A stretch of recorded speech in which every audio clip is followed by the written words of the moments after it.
نتكلم النهارده عن الضرايب والرسوم الخفية اللي لازم تكون عارفها كويس قبل ما تشتري عقار ليك أو أول عقار ليك في الإمارات.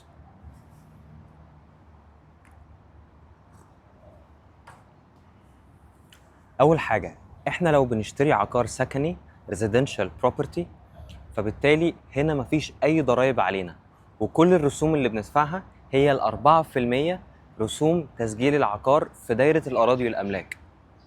والرسوم دي موجودة علشان تطلع لك حاجة اسمها Initial Contract of Sales، ألا وهو ال Off Plan Title Deed، أو الورقة اللي بتثبت إنك تمتلك هذا العقار خلال فترة الإنشاءات. فما تسمعش الكلام أي حد يقولك إن في ضرايب معينة، أو مثلا إن الإمارة دي فرضة ضرايب أكتر من الإمارة دي أو كده، لأنه في الإمارات كلها العقارات السكنية والريزيدنشال بروبرتيز مفيش عليها أي ضرايب بتدفع للدولة، وبيكون في حاجة بس وحيدة اسمها رسوم التسجيل في دبي، اسمها رسوم تسجيل دائرة الأراضي والأملاك اللي هي DLD، دبي لاند ديبارتمنت، اللي هي دايرة الأراضي والأملاك في دبي. وفي كل إمارة تانية بتختلف. في دبي بتكون 4%، كل إمارة تانية بتكون نسبة مختلفة، في إمارات فيها 2%، في إمارات فيها 4% برضو، ولكن في كل الحالات دي مش ضرائب، دي رسوم تسجيل العقار، والرسوم دي ثابتة على أي ترانزاكشن أو على أي عملية بيعية أو شرائية لعقار جوه الإمارة دي.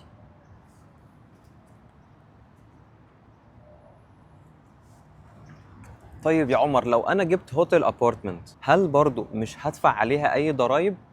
لا، الهوتيل ابارتمنت هنا ما بتتعاملش معامله العقار السكني. الهوتيل ابارتمنت بتتعامل معامله العقار التجاري، الكوميرشال بروبرتي. والكوميرشال بروبرتي بندفع عليه الفات او ضريبه القيمه المضافه اللي هي 5%.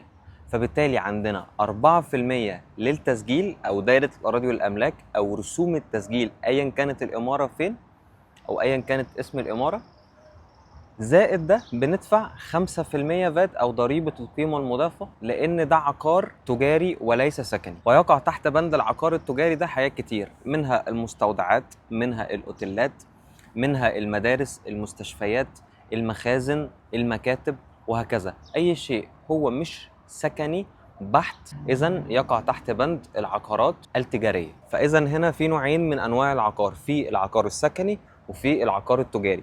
العقار السكني ما بيكونش عليه أي ضرائب، والعقار التجاري بيكون عليه 5% فات أو ضريبة القيمة المضافة، ودي بندفعها مع تسجيل العقار برضه. في مشاريع بيخلوا ال5% فات دي تكون عند الاستلام، ولكن في كل الحالات لازم أكون فاهم إنه السكني معلوش أي ضرائب، والتجاري عليه 5% ضريبة القيمة المضافة. طيب، خلال ما أنا معايا العقار السكني هل في حاجة برضو إضافية بدفعها غير ثمن العقار؟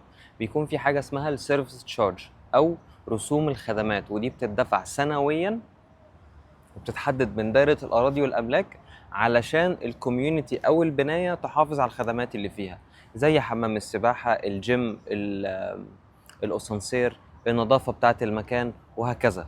فدي خدمات انت مش محتاج تفكر فيها خالص، زي ما بيكون في بلاد تانية بيعملوا اتحاد ملاك، وحد بيكون مثلا رئيس العمارة او هو اللي مسؤول عن حاجات كتير في العمارة او كده. لا، هنا انت مش محتاج تكلف نفسك بده خالص، بندفع حاجة اسمها سيرفيس تشارج او مصاريف الخدمات، والدولة بتهتم بكل التفاصيل دي. ما تخليش حد يضحك عليك ويقول لك ان في ضرائب معينة تدفعها مع العقار، او في ضرائب معينه مثلا للعقار ده او كده. لا، احنا دلوقتي عارفين ان العقار السكني ما بيكونش عليه اي ضرائب، والعقار التجاري فقط هو اللي بيكون عليه ضريبه 5%.